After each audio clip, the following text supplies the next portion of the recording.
पाप करी कहीं मते आपण एमिति दिन देखौचंती भगवान मु कौन केवल मो परिवार लोकों को मुहरे निया दबा पाई जन्म होइथिली। हे भगवान मते उत्तर दियो। दर्शक बंधु काली राति 12टा समय लोकप्रिय अभिनेता मिहिर दास तथा अम्लान दासंकर सान भाई अक्लांत दासंकर अकाल मृत्यु घटी जहां शुणी मिहिर दासंक परिवार पूरा स्नब्ध हो गई। बर्तमान अम्लान केवल घरे गोटे कोणारे बसी खाली भो भो कर कांदुचंती।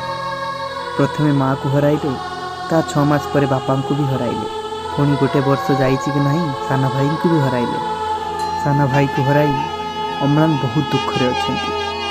आमे तो केवल एतिकी कहबू हे भगवान अक्लांत दासंक आत्मा को शांति देवे।